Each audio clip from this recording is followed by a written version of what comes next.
Assalamualaikum warahmatullahi wabarakatuh. Halo everyone, perkenalkan saya Putra Melia dengan NIM 2210863028 dari jurusan Ilmu Komunikasi kelas B. Pada kesempatan kali ini, saya akan memenuhi tugas ujian tengah semester dasar ilmu logika mengenai pandangan terhadap kebenaran dan asas pemikiran dalam ilmu logika. Baik, langsung saja kita masuk ke dalam pembahasannya. Sebagai ilmu pengetahuan, logika dapat membantu manusia untuk dapat berpikir secara benar, lurus, dan tidak mengalami kesesatan. Nah, logika membekali kita beberapa hal yang dapat menjadikan pedoman dalam berpikir logis untuk mendapatkan sebuah kebenaran. Maka sebelum itu, apa itu kebenaran dan lalu apa yang menjadikan suatu pemikiran itu dikatakan benar? Nah, suatu pemikiran itu dikatakan benar apabila ada kesesuaian antara pikiran dengan kenyataan. Nah, jadi kebenaran itu adalah kenyataan, maka sesuatu yang nyata adalah kebenaran. Misalkan dapat kita contohkan, di sana terdapat meja, lalu memang meja itu nyata adanya di sana dan kita juga bisa melihat itu gitu, melihat si meja itu di situ. Nah, berarti meja itu adalah suatu kebenaran. Suatu kebenaran itu sangat penting bagi manusia dan manusia itu harus mencari kebenaran dalam hidupnya. Mengapa demikian? Karena kebenaran itu dicari oleh manusia untuk mengisi hidupnya, untuk menjalankan kehidupan sehari-harinya. Karena di dalam suatu kebenaran itu terdapat nilai yang dijadikan sebagai pedoman dan dijadikan sebagai panduan oleh manusia untuk mengetahui mana sesuatu yang benar dan mana sesuatu yang salah. Lalu bagaimana sih suatu kebenaran itu dapat terbentuk? Nah, jadi suatu kebenaran itu dapat terbentuk bukan hanya karena adanya hubungan fakta-fakta atau realitas yang terjadi, tetapi juga adanya hubungan antara pernyataan-pernyataan itu sendiri.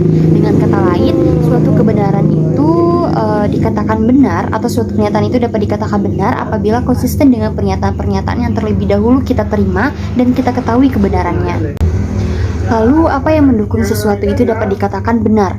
Nah, menurut pandangan saya, sesuatu dapat dikatakan benar apabila ada pernyataan-pernyataan yang mendukung seperti fakta ataupun penelitian-penelitian ilmiah yang telah dilakukan sebelumnya. Selain dari adanya penelitian-penelitian ilmiah, suatu pernyataan dikatakan benar juga apabila sesuai dengan panca indera yang kita lihat, yang kita rasakan, atau yang kita raba.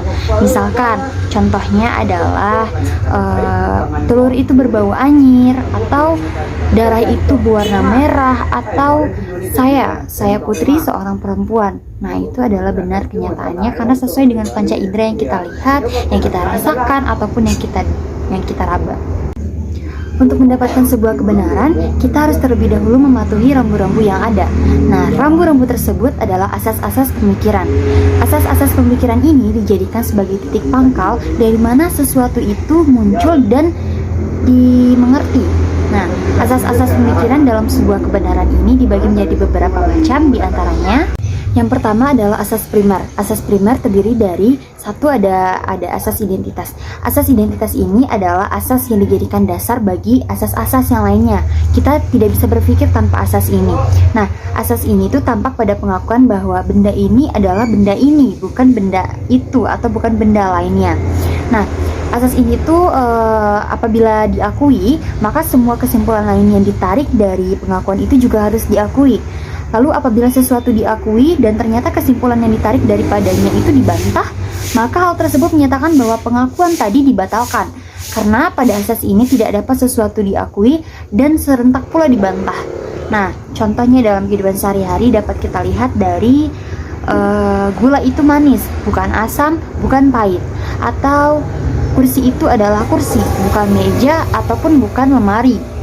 Lalu helm itu adalah helm, bukan baju ataupun bukan pensil gitu. Jadi sesuatu adalah sesuatu itu, bukan sesuatu yang lain. Asas yang kedua adalah asas kontradiksi. Nah, asas ini menyebutkan bahwa pembantahan sesuatu tidak mungkin sekaligus sebagai pengakuan terhadap sesuatu itu. Nah, apabila orang telah mengakui sesuatu, janganlah ia kemudian menyimpulkan sesuatu yang berlawanan dengan apa yang dia akui tadi. Nah, misalkan saya setuju dan tidak setuju dengan pendapat Anda. Dalam asas ini sebenarnya ia ingin menyatakan bahwa kita harus menaati prinsip-prinsip atau asas-asas identitas dan menjauhi kontradiksi. Nah, jadi sesuatu yang diakui itu tidak boleh dibatalkan begitu saja. Janganlah kita membatalkan pernyataan kita sendiri. Nah, apabila orang mengakui sesuatu, jangan kemudian menyimpulkan sesuatu yang berlawanan dari sesuatu yang kita akui tadi. Asas selanjutnya adalah asas penyisihan kemungkinan yang ketiga. Nah, asas ini menyatakan bahwa tidak ada kemungkinan ketiga. Nah, artinya jika ada keputusan yang kontradiktoris, nah pasti salah satu keputusannya itu salah atau salah satu keputusannya itu pasti benar gitu. Karena tidak mungkin keduanya sama-sama benar atau sama-sama salah. Lalu asas yang keempat adalah asas alasan yang mencukupi. Nah, asas ini menyatakan bahwa segala sesuatunya itu mempunyai alasan yang cukup untuk menjelaskan bahwa itu ada gitu. Nah, jadi contohnya adalah untuk setiap misalkan adalah sebuah benda X. Nah, jika X ada, maka ada penjelasan yang cukup untuk menjelaskan bahwa X itu ada. Lalu ada benda Y. Jika Y terjadi, maka ada alasan yang cukup untuk menjelaskan mengapa Y itu terjadi. Lalu asas yang kedua adalah asas sekunder. Nah, asas sekunder ini dibagi juga dari beberapa sudut pandang. Yang pertama dilihat dari sudut isinya, dibagi menjadi satu. Ada asas kesesuaian. Nah, asas kesesuaian ini menyatakan bahwa ada dua hal yang sama, kemudian salah satu di antaranya itu sama dengan hal yang ketiga. Contohnya adalah A sama dengan B dan B sama dengan C, maka A sama dengan C gitu. Contoh dari asas kesesuaian dalam kehidupan sehari-hari itu misalnya, semua perempuan adalah cantik, semua yang cantik berambut panjang. Nah, maka semua perempuan itu berambut panjang. Lalu yang kedua itu ada asas ketidaksesuaian. Nah, asas ini menyatakan bahwa ada dua hal yang sama, tetapi salah satu di antaranya berbeda dengan hal yang ketiga. Contohnya, A sama dengan B, tetapi B tidak sama dengan C. Maka A tidak sama dengan C. Contoh asas ketidaksesuaian dalam kehidupan sehari-hari, misalkan jeruk berasa asam, rasa asam bukanlah pahit, jadi jeruk itu tidak pahit. Lalu asas sekunder ini dilihat juga dari sudut pandang luasnya, yaitu yang pertama adalah asas dikatakan tentang semua.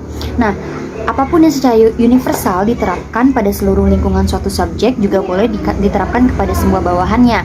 Nah, contohnya adalah anjing adalah mamalia. Mamalia memiliki hati, maka seluruh anjing itu memiliki hati. Nah, yang kedua ada asas dikenakan tentang manapun juga. Nah, asas ini menyatakan bahwa apapun yang secara universal tidak dapat diterapkan pada suatu subjek, maka juga tidak dapat diterapkan pada semua bawahannya. Contohnya, anjing adalah mamalia. Mamalia tidak memiliki insang. Oleh karena itu, anjing tidak memiliki insang. Baiklah, sekian pemaparan pandangan saya terhadap kebenaran dan asas-asas dari pemikiran. Mohon maaf apabila ada kesalahan kata ataupun ada sesuatu yang saya katakan itu tidak benar. Saya meminta maaf sedalam-dalamnya. Wabillahi taufiq wal hidayah. Wassalamualaikum warahmatullahi wabarakatuh.